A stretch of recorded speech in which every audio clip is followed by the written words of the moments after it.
doutora, talvez começar por que a sua opção pelas ciências sociais? Haverá algum evento, haverá alguma coisa que terá determinado essa sua opção pelas ciências sociais? Como é que você chega ao curso de História e até hoje doutorar-se em Sociologia? É uma longa história, porque eu não tinha escolhido História logo ao princípio. Eu sou do tempo em que nós chegávamos ao 5º ano, tínhamos um exame e tínhamos que decidir entre Ciências e Letras, indo para o 6º e 7º ano, e havia várias alíneas. E eu, no princípio, escolhi Medicina, talvez porque o meu pai era médico e eu estava mobilizada para isso. Talvez porque as questões sociais já me preocupassem desde esses tempos, não é? Mas só consegui ficar uma semana no curso de Medicina, não talvez por causa das cadeiras mais difíceis para mim, porque eu tinha problemas com matemática, mas foi por causa da geologia. Houve ali algum problema, houve um conflito sério, eu não aguentei e mudei para letras, mas para letras germânicas. Porque eu, do lado das ciências, tinha um problema com a matemática, mas do lado das letras tinha um problema com a língua portuguesa. Eu nunca fui muito boa nem a uma coisa nem a outra, pior a matemática. E eu tinha língua portuguesa, se escolhesse a linha de letras, e tinha matemática, se escolhesse a linha de ciências. Mas então optei por germânicas e fiz o 6º e 7º ano de germânicas em Nampula. Só que, na altura em que eu terminei, em 71, não havia ainda o curso de Germânicas na Universidade de Lourenço Marques, então, Universidade de Lourenço Marques, e eu fiquei à espera até ao último momento, mas não havia, e eu também não queria estudar para fora, não queria ir para Portugal, e os meus pais não tinham condições também para isso, então eu tive que mudar. Mudei para a História. Portanto, foi um conjunto de circunstâncias assim que me levou a entrar em História, porque eu fiz o bacharelato de História, que era o que nós tínhamos naquele tempo. Eu comecei a estudar em 73, mas depois interrompi com a Revolução, etc., não é? E depois vim a acabar o meu curso de 77 a 79, mas o bacharelato. E depois fiz a licenciatura em História. Eu faço parte do primeiro grupo de formados em História que fez a licenciatura. Nós ainda não tínhamos licenciaturas, tínhamos tido, mas reduzimos os cursos para os bacharelatos, não é? Nós sempre tivemos bacharelatos, desculpe. E depois, para fazer as licenciaturas, nós tivemos um orientador, que no meu caso foi o professor Jacques Desplechin, outros tiveram outros orientadores que fizeram as licenciaturas em documentação. E depois, quando foi para fazer o mestrado, surgiu a oportunidade de ir fazer um mestrado na Faculdade de Economia da Universidade de Coimbra. O professor Boaventura tinha sido convidado pelo Centro de Estudos Africanos para vir cá, em 1995. Eu estava à procura de um programa de mestrado e doutoramento, não queria ficar muito tempo fora, e alguns programas obrigavam-me a estar mais tempo fora, então optei por este programa de mestrado e doutoramento em Sociologia na Universidade de Coimbra. Mas antes disso, a doutora faz um curso de desenvolvimento do Centro de Estudos Africanos com dois personagens incontornáveis das ciências sociais moçambicanas, Aquino de Bragança e Rodolfo Fers. Que recordações tem desses dois nomes? Tenho, no geral, porque são dois personagens completamente diferentes, não é?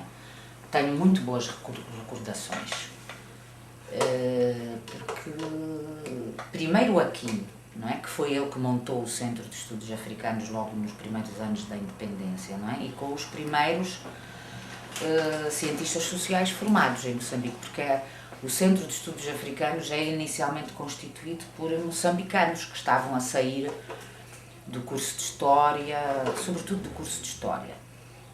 E mais tarde, quando esses moçambicanos têm que ir integrar outras atividades, têm que responder por outras responsabilidades, entra a Root First, ele tem que convidar a Root First, que depois vem com todo um grupo de especialistas, não é? Sobretudo da África do Sul, Inglaterra, etc. Então, são duas personagens muito diferentes, mas que se complementam bastante e que conseguiram criar aquilo que foi o Centro de Estudos Africanos nos seus primeiros anos, não é? Tenho muito boas recordações do Aquino, pela sua experiência de vida, pelas pessoas que ele conheceu e pelo prazer que ele tinha de partilhar os seus conhecimentos com toda a gente. Quer dizer, de facto, isto foi uma coisa maravilhosa. Eu lembro-me que sempre que o Aquino de Bragança chegava ao Centro de Estudos Africanos, ele percorria todos os gabinetes, ele cumprimentava todos os investigadores, ele cumprimentava o corpo técnico e administrativo, ele não deixava uma pessoa, um servente, um motorista por cumprimentar. Portanto, isso são coisas extremamente agradáveis que eu recordo dele. E depois, ele é, e eu já escrevi isso num artigo meu, ele é, em certa medida, a pessoa responsável por eu ter entrado pelos estudos da mulher e género. Porque eu ia fazer a minha tese de licenciatura sobre as questões da educação e foi ele que um dia me disse: olha, porque é que não estudas a participação da mulher na luta armada? Porque aquilo que se verifica é que sempre que a mulher era considerada, a luta avançava, quando ela era desconsiderada havia retrocessos. Então ele é, e o que é interessante é que é um homem com uma grande sensibilidade que é responsável por eu me ter envolvido pelas pesquisas da mulher e género. Portanto, isso no caso do Aquino, foi o Aquino e o Jacques Depelchin que nos ajudaram também a entrar pelos estudos da luta armada numa perspectiva bastante crítica, que foi a perspectiva sempre do Centro de Estudos Africanos. No caso da Ruth First, ela era uma pessoa fantástica, uma ótima investigadora, uma pessoa bem strong, não é? Uma pessoa forte e muito carismática.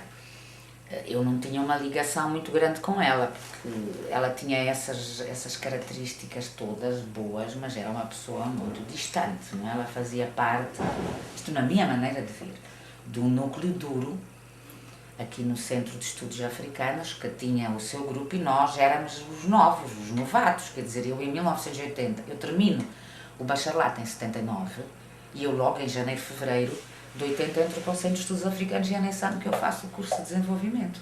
Portanto, eu era uma pessoa muito nova. Quem era eu? Não é? Então eu sentia-me assim uma formiguinha muito pequenina, aqui assim, com uma ligação grande em relação àquilo, mas alguma distância da Ruth e de outras pessoas, mas que eu penso que eram pessoas-chave, pessoas muito importantes e que contribuíram para o bom nome do Centro de Estudos Africanos. Como disse uma vez o Boaventura de Sousa Santos, o centro era mais conhecido que a OEM lá fora. Quais são os temas principais, quais são as linhas principais de investigação do centro nessa altura, quando você entra como investigador? Pronto, o centro, desde que foi criado, não é? Que a sua preocupação é o estudo de Moçambique no contexto da África Austral, da África no geral e do contexto mundial.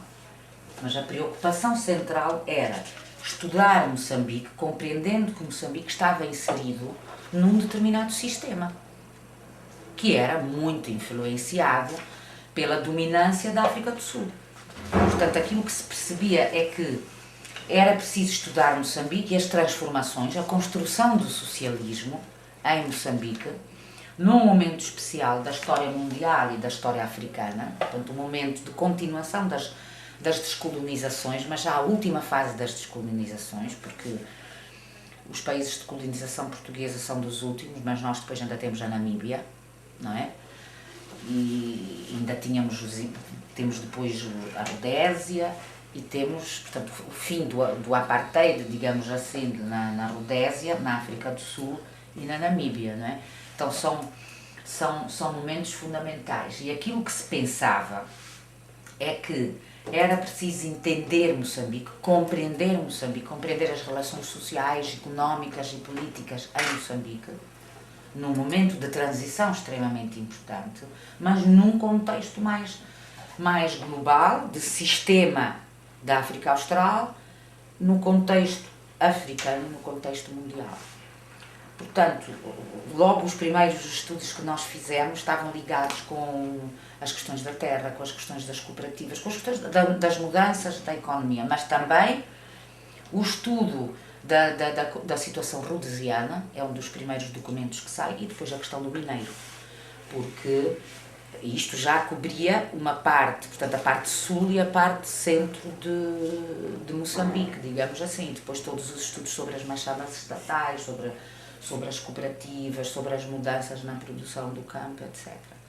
Mas quer dizer, essas temáticas, nós estudamos praticamente quase todas as temáticas, estavam ligadas a essa questão central que era compreender Moçambique e as transformações de uma economia capitalista, de uma economia socialista, mas num contexto de um subsistema regional extremamente forte, não é? Que estava a moldar Moçambique e a África Austral desde finais do século XIX. Como a doutora disse, por influência de Aquino, começa a pegar os assuntos de género. E esse assunto vai pegar para a sua tese de mestrado. Por que essa especial dedicação a assuntos de género? Por que da história geral, de tudo isso, dessa macropolítica da região da África Austral, fica no género? E faz tanto trabalho. Eu ia fazer, pois, nós estávamos, isso acontece num momento em que nós estávamos a iniciar a oficina de História, já tínhamos a oficina de História, onde se estava a fazer uma reflexão sobre a luta armada de libertação nacional. Uma das grandes preocupações do Aquino, que viveu na Argélia e que acompanhou os movimentos de libertação, foi que muitas vezes os movimentos de libertação não tiveram a capacidade, em termos de gente lá dentro, gente formada, para refletirem sobre si próprios, em tanto que movimentos e depois das suas independências. Ele sentiu isso sobretudo na Argélia. Então a sua grande preocupação é que nós pudéssemos estudar aquilo que aconteceu durante a luta armada e que tivéssemos uma reflexão e uma análise crítica. Então, eu faço parte desse grupo, como faz parte também o Yusuf, o João Paulo Borges Coelho, o Luís de Brito, o Colin Darche, a Maria João Homem. Há um grupo grande que faz parte desse grupo que faz a reflexão. O Alexandrino José, o Jacques Depelchin. Portanto, e nós resolvemos fazer uma reflexão sobre a luta armada, as antigas zonas libertadas, o poder popular. Nós fazemos um estudo também sobre as mulheres nas fábricas, as mulheres nas principais fábricas, aqui assim na cidade de Maputo e noutros locais do país. Então, é nesse contexto e nesses debates sobre a luta armada que surge a questão da mulher. Porque é incontornável, quer dizer, pela posição que a Frelimo assumia em relação à emancipação da mulher e depois por aquilo que nós íamos verificando que estava a acontecer durante a luta armada. Então é aí que enquanto nós estávamos a fazer o estudo sobre a luta armada, o Aquino diz: olha, mas porquê que tu não aprofundas mais este estudo? Nós estamos a ver aqui, no contexto das zonas libertadas, etc, etc, nós estamos aqui a ver as relações entre mulheres e homens, porque é que tu não aprofundas mais este estudo? E é aí que eu faço a minha tese de licenciatura sobre a participação da mulher na luta armada. E depois, para o doutorado, o mestrado e doutorado, pega-se o desenvolvimento como âncora e trabalha nisso. Pois, isto está sempre muito ligado aos vários trabalhos que eu faço, não é? Eu se calhar devia ter pegado num determinado ponto e ir desenvolvendo, não é? Devia ter desenvolvido a questão da luta armada, luta armada, eu depois fui aos movimentos feministas, não é? Organizações de mulheres em movimentos feministas, e depois pego numa região do país, onde eu vou ver uma região do país de organização social matrilinear e de influência islâmica. Não é que não esteja ligado, está ligado, mas porquê que eu peguei ali? Porque desde 1998 que eu venho fazendo investigação, venho fazendo pesquisa sobre Nampula, que é por acaso a província onde eu nasci, mas eu nasci no interior, eu nasci em Iapaba. Desde 1998 que eu integro também um grupo de pesquisa que se chama Cruzeiro do Sul Instituto de Investigação para o Desenvolvimento, e esse instituto que foi criado por um grupo de pessoas de Nampula e fora de Nampula.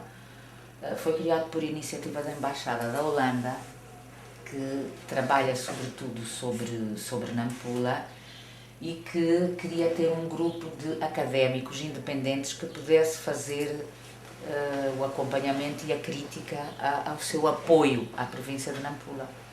Então nós em 1998, e quando eu digo nós eu estou a falar do Negrão, eu estou a falar do Luís Filipe Pereira, eu estou a falar do Rafael da Conceição, eu estou a falar da Margarida Paulo, do João Donato, do Cláudio Mungói. Há um grupo que se junta e que começa a fazer pesquisa em Nampula. Portanto, eu já tinha, quando eu apresento o meu projeto de doutoramento em 2001, eu tenho, quer dizer, já estava há 3 anos a trabalhar sobre Nampula e decidi continuar a fazer essa pesquisa sobre Nampula, sobre Angoche, porque eu achei que seria importante ver a questão das sociedades matrilineares, que desde os anos 90 têm estado a ser reestudadas, já numa perspectiva diferente e com o apoio dos movimentos feministas, e depois desafiar também esta questão de que Islão é sinónimo da opressão das mulheres, ou em todas as sociedades onde o Islão tem uma força grande, as mulheres são oprimidas. Quer dizer, eu queria ver até que ponto é que essa situação se verifica ou não em Angoche, e o que é que aconteceu pelo facto de, desde séculos, o Islão ser a religião dominante aqui assim, ao mesmo tempo que era uma sociedade de filiação matrilinear. Portanto, em certa medida, eu andei ali à volta de temas próximos uns dos outros. Não é? E, além de investigadora, chegou uma fase, no ano em que é diretora do Centro de Estudos Africanos. Pois, eu fui primeiro diretora adjunta, depois da morte da Ruth First. Joaquim de Bragança convidou-me para eu ser diretora adjunta. E eu fiquei durante 1 ano como diretora adjunta, portanto, de 82 a 83. E depois, em 1990, se não me engano, de 90 até 95, eu fui diretora do Centro de Estudos Africanos, de facto. Qual foi a mais-valia da sua direção? O que é que vocês trouxeram de novidade ou de continuidade àquilo que se fazia no período anterior? Em termos de temas de investigação, em termos do papel na universidade? Eu penso que foi mais de continuidade. Infelizmente, eu penso que nós não conseguimos de facto mudar muita coisa.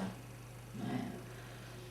Isto talvez por causa das circunstâncias, quer dizer, o centro começa com um grupo muito bom de moçambicanos. Num determinado momento esse grupo tem que ir ocupar outras responsabilidades por causa da saída de muitos portugueses e, portanto, o centro fica com um número reduzido de moçambicanos, e é aí que entra a Ruth First e outros. E depois nós temos problemas muito sérios, quer dizer, nós tivemos a morte da Ruth First e depois tivemos a morte do Aquino. A Ruth First é assassinada em 82, o Aquino de Bragança é assassinado em 86, então isso cria problemas muito sérios em termos de continuidade, porque era preciso nós também formarmos o pessoal moçambicano. Houve aí um período em que o Sérgio Vieira esteve como diretor, portanto o Sérgio Vieira assume a direção do centro logo após a morte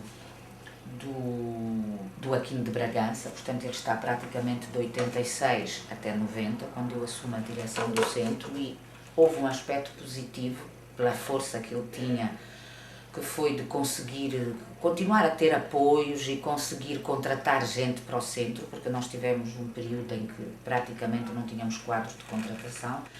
Então o que nós tentámos foi manter alguns dos projetos iniciais, mas começar com outros. Em 1990, por circunstâncias diversas, nós já tínhamos o Departamento de Estudos da Mulher e Género e iniciámos um projeto regional que vai, digamos assim, animar até 95, 96 o Centro de Estudos Africanos, que é o ILSA, Women and Law in Southern Africa Research Project. Portanto, é uma coisa nova, que não surge porque eu sou diretora, porque a ILSA já tinha sido discutida em 88, a sua criação, portanto, com 6 países da região, que é como ela é criada.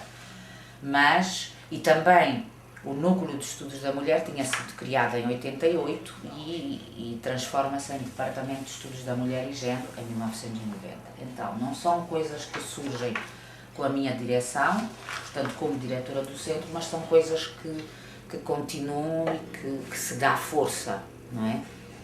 Nessa altura. Portanto, isso é o que há de novo. Tem algo de novo, mas de continuidade também em relação às preocupações sobre as questões da mulher e género, não é? Que começam antes da minha tese de licenciatura, porque em todos os projetos de pesquisa do Centro de Estudos Africanos, desde o mineiro, moçambicano, etc., sempre se colocou a questão da mulher. Podia não ser numa perspectiva de género, mas essa questão estava lá. Só que ela sofre um destaque, ou merece um destaque especial a partir de 1990. E é aí também que nós estamos num período novo da história de Moçambique, com a aprovação da Constituição de 1990, e há um trabalho do Centro de Estudos Africanos com uma série de organizações que estão a surgir, por um lado, não é? Algumas já tinham surgido até em 88, 89, 90, que é o caso da Amodefa e da Ativa, e depois a participação do Centro de Estudos Africanos na criação de outras associações. Portanto, isso eu penso que, e se calhar puxando a brasa à minha sardinha, não é? Porque essa é a minha área, eu penso que esse foi um dos aspectos que foi importante.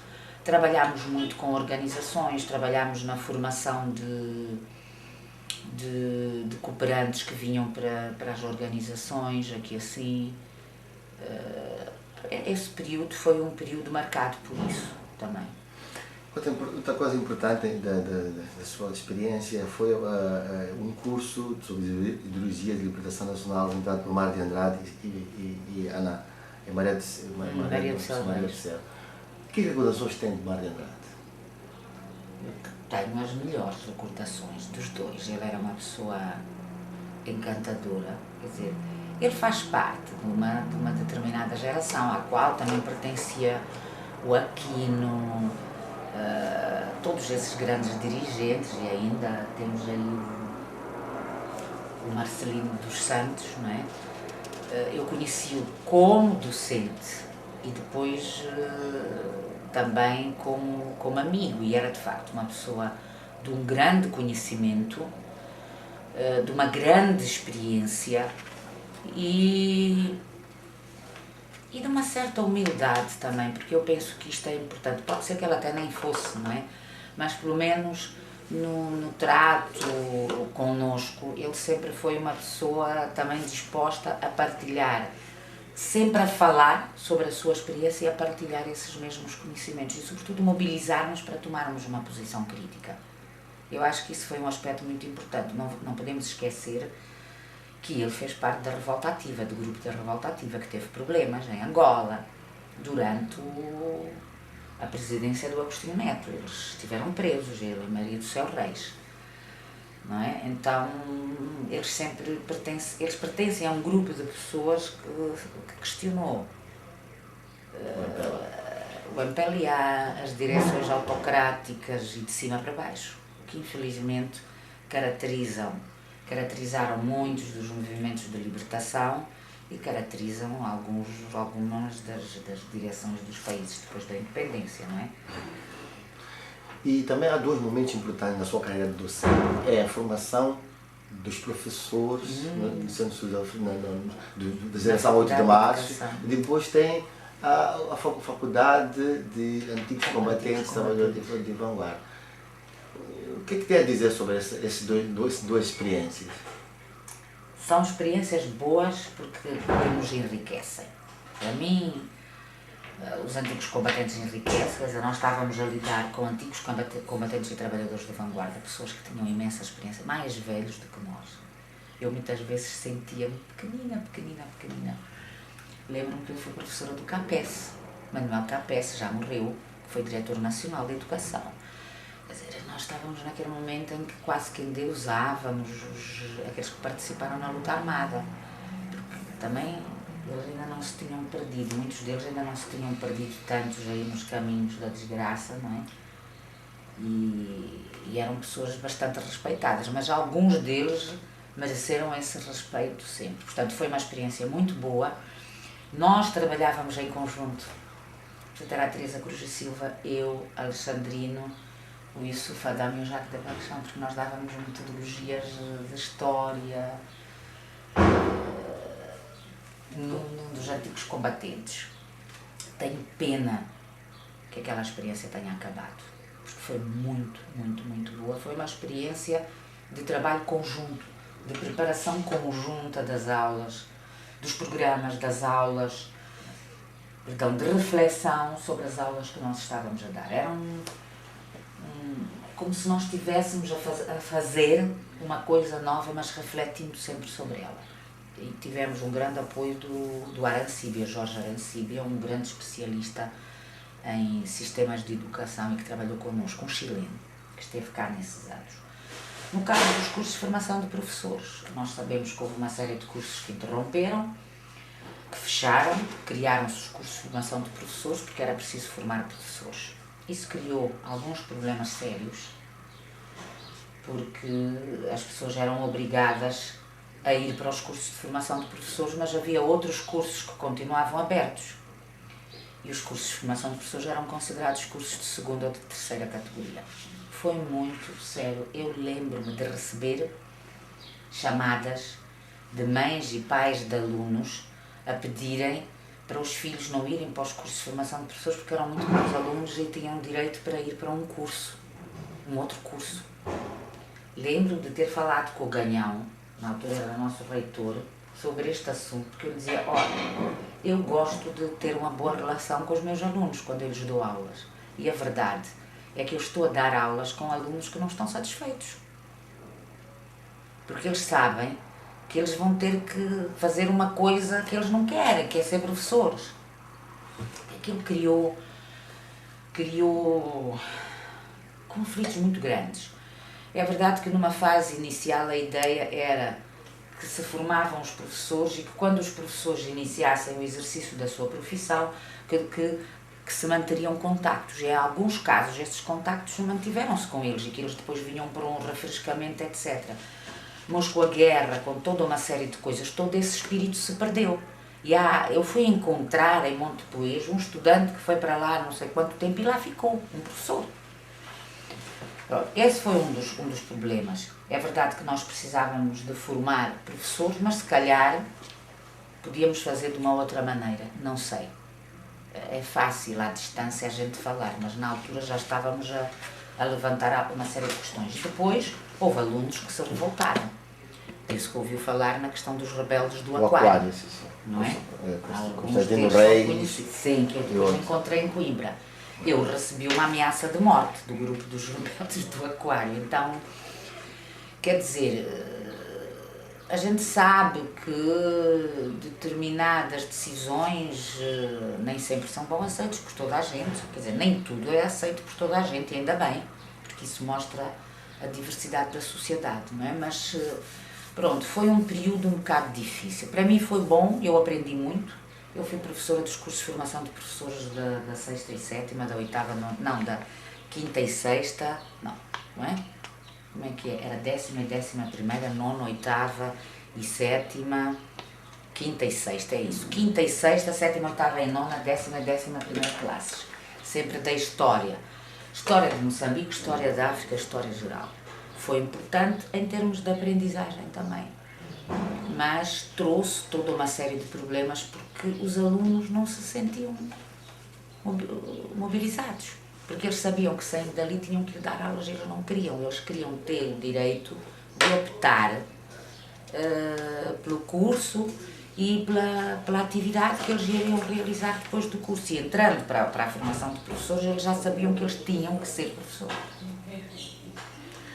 Outra coisa, doutora, o seu conhecimento de Moçambique, do interior de Moçambique é muito forte. Da sua experiência de investigadora, o que acha, por exemplo, teve a participação da investigação do nacionalismo ou socialismo, do poder popular nas antigas zonas libertárias. O que referenciais, do ponto de vista teórico, do ponto de vista daquilo que foi o chão das ciências sociais, a sua experiência trouxe lá do interior de Moçambique, em Nampula, em outras regiões onde você foi estudar? Referencial teórico como? O que quer dizer com isso?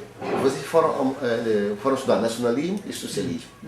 Quer dizer, o político e o social daquelas vezes, as representações que aquelas pessoas tinham sobre essas coisas. Que lições terá disso, que terá sido, que tenha contribuído para a formatação das grandes temáticas de investigação nas ciências sociais em Moçambique, a partir dessa experiência? Eu não sei se nós contribuímos muito, não é? Porque, quer dizer, contribuímos em termos da nossa formação. Se isso contribuiu em termos das ciências sociais no geral, eu não sei, porque sabe que há um grande desperdício da ciência, não é? De facto, a gente estuda, a gente faz pesquisa para produzir conhecimento e para que esse conhecimento possa ser utilizado em termos das políticas, não é? Públicas, em termos das políticas governamentais e depois para os programas, para a elaboração de novos programas, etc. Julgo que em termos da nossa formação isso foi importante, porque nós aprendemos muito. Nós partíamos de um determinado referencial teórico para ir estudar o nacionalismo e a luta armada de libertação nacional. Mas nós nunca tentávamos adaptar a realidade a esse referencial teórico, mas sim entender, quer dizer, com o referencial teórico nós tentávamos entender a nossa realidade. E sempre que necessário, muitas vezes nós tínhamos que mudar toda uma série de ideias que nós tínhamos, toda uma série de teorias que nós tínhamos. E isso foi muito importante para nós. Nós refletíamos muito. Até que ponto é que isso contribuiu? Olha que eu não sei. Eu gostaria que aquilo tivesse contribuído muito. Contribuiu para a nossa formação, nós mudámos muito. Eu penso que há uma geração, as várias gerações do Centro de Estudos Africanos são gerações muito críticas. São gerações que questionam, mas questionam construindo. E isso eu tive a oportunidade de ver quando eu me integrei na UILSA, com mais 5 países da região. E toda a gente me dizia, mas como é que vocês questionam? Como é que vocês fazem, colocam estas questões? Como é que vocês fazem a pesquisa deste modo? Porque para nós tudo tinha que ser posto em questão desde que a gente tivesse todo uma...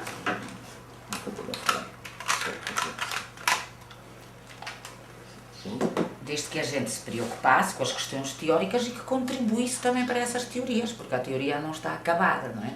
E, portanto, a gente via que nós conseguíamos desafiar mais do que as nossas colegas da região. Elas estavam sempre a dizer, mas como? Portanto, isso significa que o estudo e essa relação entre o estudo e a pesquisa foram extremamente importantes porque nos obrigaram a refletir sobre as escolas teóricas, sobre a nossa realidade, etc.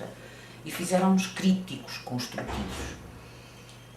Em certa medida, isso influenciou nos nossos programas, nos currícula, mas nem sempre mudou muitas outras coisas em termos de políticas públicas, etc.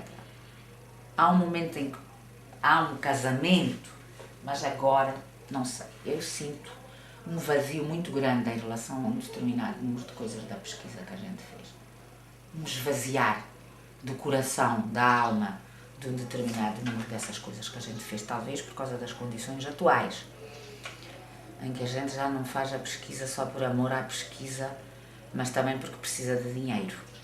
Mas eu sinto que, com tanta coisa que nós já fizemos, isso devia-se ter traduzido muito mais nos currícula, nos programas a nível da nossa universidade. Eu vou-lhe dar um exemplo. Nós temos, é verdade que tem havido algum esforço, mas nós temos faculdades de Direito que nunca mais acabam e essas faculdades de Direito estão todas elas, quase que todas elas, à imagem e semelhança das universidades de Direito em Portugal, que se calhar já mudaram, mas também são muito conservadores, não é? Muitas vezes essas faculdades de Direito não refletem uma análise que se esteja a fazer e já há várias pesquisas sobre a situação dos vários direitos em Moçambique, dos vários modos de resolução de conflitos que existem em Moçambique. Mas a Faculdade de Direito não reflete isso. têm muito mais em conta o chamado direito formal do que os direitos costumeiros, que estão em permanente mudança. Porque o direito costumeiro não é o mesmo que era há 30 anos atrás, mesmo há 20 anos atrás. O direito costumeiro é um direito vivo. Dinâmico. Dinâmico. Por isso que eu não concordo que muitas vezes a gente diga que é um direito tradicional. Porque o que é a tradição? A tradição está em permanente mudança. Basta nós olharmos. Então, nós temos uma sociedade onde 90% dos conflitos, que são os conflitos principais, que são os conflitos de família, não é? São as questões cíveis, são resolvidas de facto pelos tribunais comunitários. Se nós formos a ver tribunais distritais, que têm determinadas competências, não podem resolver determinados conflitos, etc. Mas as pessoas vão lá, não é? Porque são tribunais que estão mais próximos dos cidadãos do que os outros tribunais. Estão longe, têm uma linguagem, uma formalidade que ninguém entende. Então, até que ponto é que as faculdades de direito que se reproduzem como cogumelos refletem estes aspectos? O que é contraditório, porque nós passamos a vida a falar da nossa tradição, dos nossos costumes, mas isto não está refletido em muitos dos programas que nós estamos a fazer. E não é que não haja pesquisas, foram feitas pesquisas. Foram feitas. O Centro de Estudos Africanos e o Centro de Estudos Sociais da Universidade de Coimbra fizeram uma investigação que se traduziu naqueles 2 livros, Paisagens da Justiça em Moçambique. Depois o Centro de Formação Jurídica Judiciária e o Centro de Estudos Sociais fizeram uma pesquisa que se traduziu numa proposta sobre a nova organização judiciária, lei dos tribunais comunitários, etc. A proposta que fizeram em termos de lei da lei de bases foi completamente truncada, mudada. E aquilo que se pensa é que o Estado muitas vezes não quer mudar um determinado número de coisas. Tudo o que seja mudar os determinados privilégios, etc., muitas vezes não se quer. Então, há uma lei dos tribunais comunitários que até agora não foi discutida no Parlamento. Então, há toda uma série de questões que parece que não se pretende mudar. Apesar disso estar consubstanciado com pesquisa feita. Então, este é um dos aspectos, não é? Mas nós podemos ver depois outro tipo de coisas. Para mim o mais flagrante é este. E eu peguei neste exemplo porquê? Porque nós agora temos um projeto sobre o impacto da Lei de Família em Moçambique, que é um projeto que nós estamos a fazer com o apoio da Oxfam América. E nós desenvolvemos isso em Cabo Delgado, em Manica e em Maputo. Maputo cidade e Maputo província. Trabalhamos no Régulo Matola, o Régulo Chitevel, que é na zona da... como é que se chama? Lafiane. Sim, essa mais para lá. Aquelas antenas, como é que se chama lá para o Marconi. Marconi, da Rádio Marconi. E trabalhamos em Boa. Então, nós temos uma lei de família que foi amplamente discutida, que entrou em vigor a partir de fevereiro de 2005, portanto ela tem 3 anos, mais de 3 anos, não é? 3 anos e tal, e nós vamos ver, essa lei de família até é desconhecida de alguns profissionais de justiça que são formados, que são licenciados, nem todos eles conhecem. A sua divulgação por parte do Ministério da Justiça deixou muito a desejar, porque uma vez que a lei é aprovada e homologada pelo Presidente da República, naquele caso o Presidente da República precisou de tempo porque não concordava com determinados aspectos, então há 6 meses que são para a divulgação. A divulgação não foi ampla. A divulgação está a ser feita por várias ONGs, etc. Não é? Foi feito um documento pela Unidade Técnica de Reforma Legal, Lei de Família, anotada, etc. Mas isto não está nas mãos de todos os juízes, por aquilo que a gente viu. E, quando nós vamos ver onde é que são resolvidos grande parte dos problemas pelos tribunais comunitários, e como é que os tribunais comunitários resolvem, é muito difícil que eles conheçam esta lei, que está escrita numa linguagem extremamente difícil. E este é um dos grandes problemas da nossa legislação, que nós não conseguimos mudar. Claro que os juristas dizem que eles têm que falar assim, nós achamos que eles falam para eles próprios. Nós, as feministas, achamos que nós temos que ter uma legislação que as pessoas possam entender, porque senão nós temos os cidadãos afastados dessa justiça. E depois, eles resolvem de acordo com a Constituição, portanto, os tribunais comunitários de acordo com aspectos, de acordo com a tradição, digamos assim, com o bom senso, e de acordo com aquilo que eles apreenderam da lei da família. Então, é muito interessante, não é? Que esta lei está a ser aplicada das mais diversas formas. Talvez esta riqueza é que nós devêssemos conhecer e devêssemos levar para as faculdades, não é? Para ser estudado o que é que isto significa. Porque aquilo que é a lei escrita não chega a 80% dos cidadãos. Então, porquê que isto não é refletido? E eu lembro-me desde 1990 nós queremos trabalhar com a Faculdade de Direito. Aliás, até convidámos, na altura, o diretor adjunto da Faculdade de Direito para fazer parte do board da UILSA, do board regional, do Dr. Teodósio Watt, porque nós achávamos que era importante envolver a Faculdade de Direito, mas houve muito pouco envolvimento da Faculdade de Direito. Então, eu falei nisso, talvez porque estou marcada por esta pesquisa, e nós até vamos ter um seminário na próxima semana sobre isso, não é? Mas eu não vou dizer que nós não temos pesquisa, temos e temos boa pesquisa, mas muitas vezes essa pesquisa não é aproveitada. Eu posso lhe falar de outras coisas que não são da universidade. Houve pesquisa sobre a terra, mercado informal de terras, a nível urbano e rural. No outro dia alguém me dizia que já não, quase que não há terras públicas, está tudo tomado. Mas tu não deu trabalho, eu te confio nisso. Então, até se fala, comenta-se, não é, que aquele primeiro-ministro da Agricultura, o primeiro que saiu, porque nós já estamos no terceiro, ele queria fazer o levantamento de todas as terras públicas. O registro, porque o Estado tem que ter essas terras. Provavelmente por isso saltou. O outro não concordaria com certas coisas, porque também era muito legalista, era um funcionário do Estado, não é? Porque ele sempre foi funcionário do Ministério da Agricultura. O que é que aconteceu? Porque é que houve um incêndio no Ministério da Agricultura, no local onde foi, etc. Há toda uma série de coisas que a gente não sabe. Então, nós temos pesquisa que foi feita, houve uma campanha Terra, que foi dirigida pelo Dr. Negrão, que envolveu quase que, sei lá, 60, 70 organizações da sociedade civil.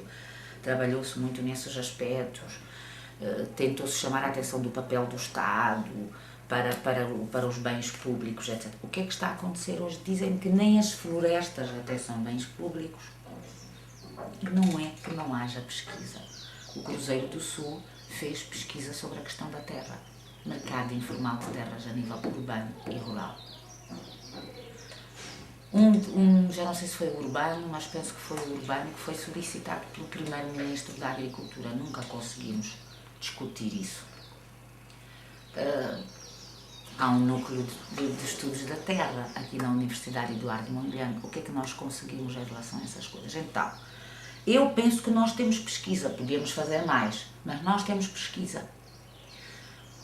Algumas vezes essa pesquisa sai do computador para a gaveta, que é o problema, não é discutida. Muitas vezes já é discutida. Mas e depois? Traduz-se em políticas públicas adequadas? Não é obrigatório, não é? Mas há questões gritantes que clamam por mudanças e por políticas. Há uma frase de Frei Beto que é: o socialismo privatizou o simbólico e socializou o material. O capitalismo é o contrário. Socializou o simbólico e socializou o simbólico e privatizou o material. Essa história que está a contar agora faz-me lembrar de entre as várias coisas que se falavam no centro sul-africano, é que era mais ou menos o cérebro das políticas que se faziam no país. Quer dizer que isso já não está acontecendo, não há aproveitamento do que a universidade faz, das pesquisas, etc. Eu acho que não. Quer dizer, nós temos que nos repensar em momentos diferentes, não é? Nós, de facto, passamos por muitas mudanças. O Centro de Estudos Africanos foi o primeiro centro de pesquisa. Foi o primeiro. criado pelo Aquino de Bragança e pelo Ganhão, duas pessoas que vinham da luta armada, portanto tinham toda a legitimidade, toda a força, todo o poder. É preciso ver isto, era muito importante. O Aquino tinha uma ligação privilegiada com o Samora Machel. E é óbvio que não é verdade que isto aqui fosse um centro que fazia trabalho para os outros e que fazia trabalho que era do agrado. Quando eu digo os outros, digo o Estado e o partido, porque muitas vezes não foi do agrado. Portanto, era de facto um centro de reflexão com académicos de reconhecida competência e quando fazem trabalhos com a sua independência. Muitas vezes não gostaram dos trabalhos. Mas eu acho que, pelo poder que essas pessoas aqui tinham, e pelas ligações que tinham, e pela importância que lhe era dada também por Samora Machel, porque Samora podia ter muitos defeitos, mas ele tinha uma perspectiva de futuro. Ele queria conhecer as coisas, ele queria saber as coisas. Ele podia utilizá-las de maneira melhor ou pior. Mas ele, de facto, tinha uma grande sensibilidade para isso. Ele sabia que era preciso conhecer. Então isto teve muita força. Teve muitos apoios. Nos momentos a seguir, nós tivemos que nos repensar e conseguimos repensar, mas é preciso dar, quer dizer, continuar a dar importância a isto. Por um lado, a gente tem que pensar o que é que nós queremos deste centro e o que é que queremos de outros centros, porque hoje não há só este, naqueles anos havia só este. Nós temos que pensar o que é que nós queremos, o que é importante e não em função do dinheiro que se dá. A gente cria o CEP ou o NEP ou isto ou aquilo porque há dinheiro, como agora que se criou esse Gabinete de Estudos da Mulher e Género, porque algumas pessoas da universidade acharam que era importante, apesar de existir um Departamento de Estudos da Mulher e Género no Centro de Estudos Africanos, mas dizem que deve ser criada uma coisa a nível da universidade. E metem lá duas senhoras que nunca fizeram estudos nenhuns, não têm um único artigo escrito sobre questões de mulher e género em Moçambique. Porquê? Porque a cooperação italiana quer dar dinheiro. Que interessante que a cooperação italiana deu-nos dinheiro aqui assim ao Departamento de Estudos da Mulher e Género. Então, o que é que eu quero dizer com isto? E estou a partir de exemplos concretos. Nós estamos num momento diferente, a gente tem que se pensar o que é que nós queremos. O que é que nós queremos que seja o centro? Num momento em que há vários centros, há o ISRE, há o Centro de Estudos Estratégicos, há isto, depois há os centros independentes. O que é que a gente quer? Qual é que é o nosso núcleo duro em termos de trabalho que nós vamos fazer? E a partir daí, então nós temos que ser bons naquilo que nós vamos fazer. Nós temos uma história que corresponde a um momento também importante da vida deste país, não é? Que nos obrigou a trabalhar daquele modo. Eu acho que é importante agora também nós fazermos uma reflexão sobre Moçambique no contexto da África Austral. Ainda por cima agora com a integração regional. E até é interessante nós vermos o que é que nós dizíamos em relação ao CONSAS, a constelação de Estados, dominado pela África do Sul, e uma integração regional hoje que continua a ser dominada pela África do Sul. O que é que mudou nestes 33 anos? Nós podemos ser completamente engolidos, continuamos a ser engolidos pela África do Sul. O que é que aconteceu nestes anos depois da independência? Em que a África do Sul mudou ou não mudou? É um país capitalista, o mais forte da região. O que é que mudou? Então é interessante, há aspectos de ligação. Não é? Nós estávamos a fazer estudos de Moçambique no contexto da África Austral, e estudos que nos permitiam entender o que é que iria acontecer aqui neste país depois da libertação da região do Apartheid. E o que é que acontece com a libertação do Apartheid? Todos estes países estão a seguir uma linha capitalista. O que é que acontece? Nós continuamos a ter uma estrela, que é a África do Sul, e os países dependentes. Então é interessante. Quer dizer, a questão da integração regional é uma questão de continuidade em relação àquilo que moveu o Centro de Estudos Africanos na sua fase inicial. E depois, continuar a estudar o nosso país.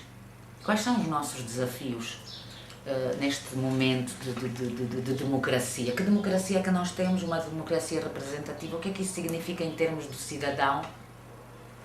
É isto que estamos a pensar agora também para o nosso plano estratégico dos próximos anos. E outra coisa também, a doutora teve uma passagem para a vida política, foi deputada da Assembleia da República para a cidade de Maputo. De 90 a 95. Que experiência teve com a investigadora, a ativista feminista e a ativista política? Como é que foi essa experiência de deputada? Sabe que para mim todas as experiências são positivas. Todas elas. Podem ser dolorosas, como foi a passagem pelo Parlamento, porque me provocou uma depressão muito grande. Mas eu penso que aprendi muito.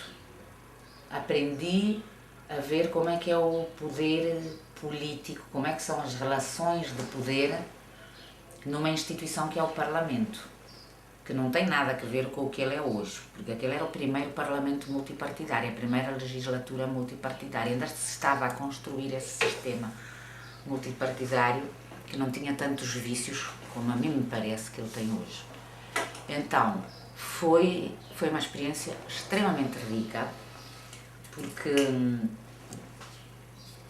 quer dizer, porque a gente estava a construir algo de novo, não é? Mais uma vez aquela sensação de estar a construir algo de novo, num contexto de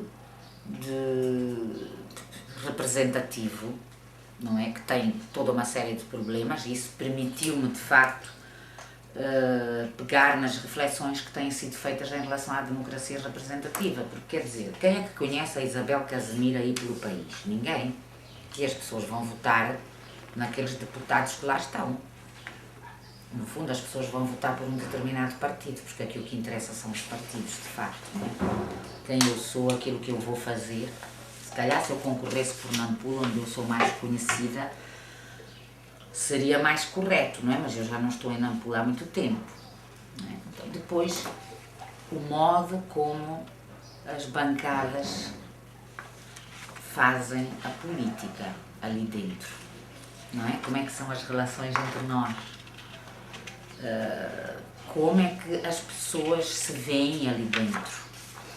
Ser deputado naquele tempo era uma coisa muito boa, eu recebia quase o triplo daquilo que recebia como docente universitário.